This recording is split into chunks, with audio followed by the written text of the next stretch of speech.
Shoes by the door, dust. Sonargaon বা 11 সিন্ধুদের নাম শুনলেই আমাদের চোখে ভেসে ওঠে বাংলার বীর 12 ভূঁইয়াদের ইতিহাস।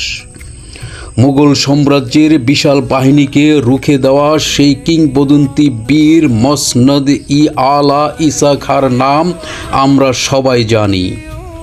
কিন্তু আপনারা কি জানেন বাংলার এই বীর সিংহের শেষ ঠিকানা কোথায় হয়েছিল?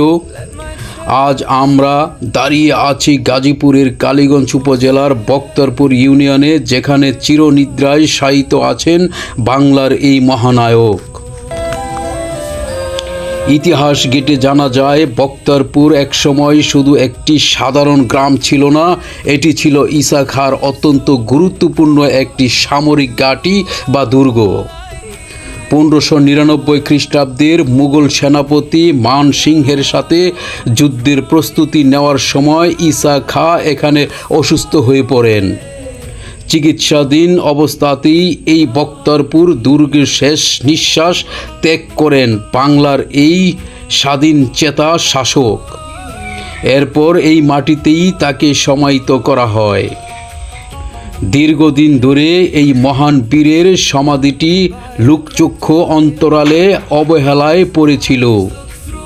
স্থানীয় মানুষের কাছে এটি জিন্দা পীরের মাজার বা এটি পুরনো কবর হিসেবে পরিচিত ছিল। কিন্তু গবেষণা এবং ঐতিহাসিক সূত্র ধরে নিশ্চিত হওয়া যায় যে এটি আসলে বীর ঈসা খাঁর আসল সমাধি।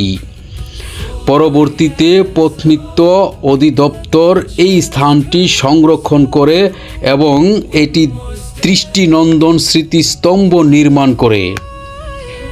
চারদিকের প্রাচীর ঘেরা এই সমাধিটি এখন ইতিহাসের এক জীবন্ত সাক্ষী। বর্তমানে প্রতিদিন বহু ইতিহাসপ্রেমী এবং পর্যটক এখানে ছুটে আসেন বা বাংলার গৌরবময় অতীতকে ছুঁয়ে দেখতে।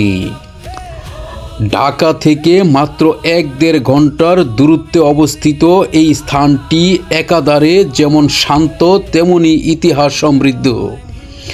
বক্তারপুরের এই সমাধি আমাদের মনে করিয়ে দেয় শত বছর আগেও এই বাংলার মানুষ নিজের স্বাধীনতার জন্য কতটা আপোষহীন ছিল। ইতিহাসের পাতায় ঈসা খাঁর নাম স্বর্ণাক্ষরে লেখা থাকবে চিরকাল।